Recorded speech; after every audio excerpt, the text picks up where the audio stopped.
आज भारत की विश्व कूटनीति में अपनी जगह और अपना स्थान है। विश्व में मुश्किल से मुश्किल समय में जो काम भारत कर देता है वह दुनिया के बड़े बड़े देश भी नहीं कर पाते। शक्तिशाली की शक्ति का पता तो तभी चलता है जब दुनिया मुश्किल में हो। अपने हथियारों से दुनिया में जंग करवाना तो आसान है, अपने हितों के लिए दुनिया के देशों पर हमला करना तो आसान है, लेकिन मानवता की खातिर जंग रुकवाना, देशों पर हमला करने की जगह शांति के दुश्मनों को रोकना और खत्म करना बहुत मुश्किल काम है। अपने और अपने देश का हित देखकर काम करना तो बहुत आसान है, लेकिन मानवता को ध्यान में रखकर, विश्व कल्याण को ध्यान में रखकर काम करना बहुत मुश्किल। इतिहास गवाह है कि जब जब विश्व में मानवता और शांति खतरे में आई है, भारत ने हमेशा शांति स्थापित करने और मानव मूल्यों को बचाने में अपनी भूमिका निभाई है। संयुक्त राष्ट्र की शांति सेना में हमेशा ज्यादा सैनिक भारत भेजता है।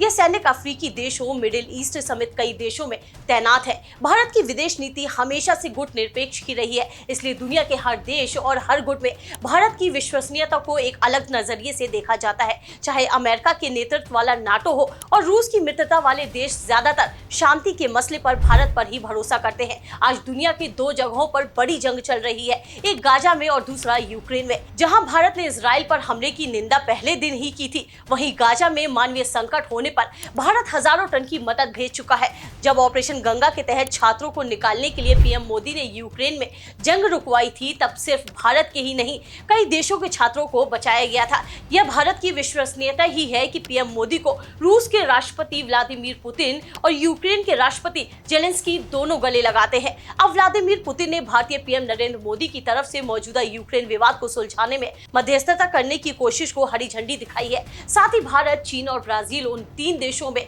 बताया है जो इस संघर्ष को समाप्त करने के लिए ईमानदारी से कोशिश कर रहे हैं। उन्होंने इन तीनों देशों के साथ संपर्क में रहने की बात कही। 2 महीने में पीएम मोदी मॉस्को और कीव की यात्रा कर चुके हैं। राष्ट्रपति पुतिन ने चीन और ब्राजील का भी नाम लिया, लेकिन इन दोनों देशों की सरकारों के प्रमुखों ने यूक्रेन की यात्रा नहीं की है। सिर्फ भारतीय पीएम ही एकमात्र वैश्विक नेता है जो समान तौर पर दोनों पक्षों के साथ संपर्क में है। व्लादिवोस्तोक में ईस्टर्न इकोनॉमी फोरम बैठक के एक सत्र को संबोधित करते समय राष्ट्रपति पुतिन से पूछा गया था कि क्या दूसरे देश मौजूदा रूस यूक्रेन विवाद को सुलझाने में मध्यस्थता कर सकते हैं, तो उनका जवाब था कि हम अपने मित्रों व साझेदारों का सम्मान करते हैं। मेरा मानना है कि इन मुद्दों को संबोधित करने व संघर्ष को हल करने में ईमानदारी से रुचि रखते हैं। पुतिन जब यह बयान दे रहे थे तब उस मंच पर मलेशिया के पीएम अनवर इब्राहिम और चीन के उपराष्ट्रपति जेन जांग भी मौजूद थे। जब पीएम मोदी ने 23 अगस्त 2024 को कीव में यूक्रेन के राष्ट्रपति जेलेंस्की से मुलाकात की थी और मौजूदा संघर्ष को समाप्त करने में व्यक्तिगत तौर पर